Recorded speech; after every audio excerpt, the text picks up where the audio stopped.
Hello বন্ধুরা, সবাই কেমন আছো? আশা করি ভালো আছো। তো বন্ধুদের একটা কথা বলি, কাউকে ঠকানো বড্ড সহজ, তাই না? কাউকে ঠকানো বড্ড সহজ,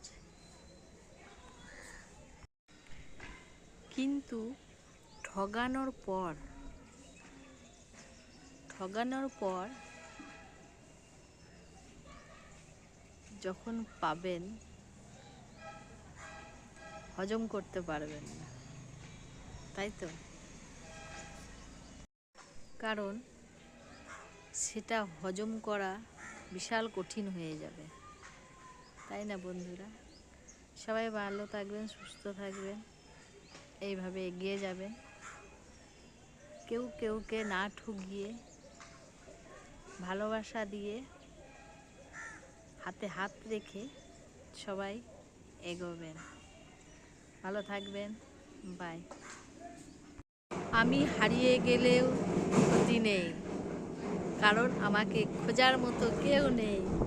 মায়া তো সবার প্রতি আসে না, কিন্তু যাকে করা যায় সে তো বোঝে না, তাই না বন্ধু? আমি যেমন তেমনই ভালো আছি। কষ্ট তো অনেক আছে, কিন্তু আমি হার মানার পাত্র নয়। নিজেকে নিয়ে অনেক আমি গর্বিত, কারণ আমি নিজের মতো। কারো মুখের ওপর সত্য কথা বলে দিলে যদি অ্যাটিটিউড হয়, তাহলে হ্যাঁ, আমি অ্যাটিটিউড ওম্যান। আমাকে যারা ভুলে যায়, আমিও তাদের ভুলে যাই, এটাই আমার অ্যাটিটিউড। जिंदगी ना मिलेगा दोबारा, इसलिए जी लो जिंदगी।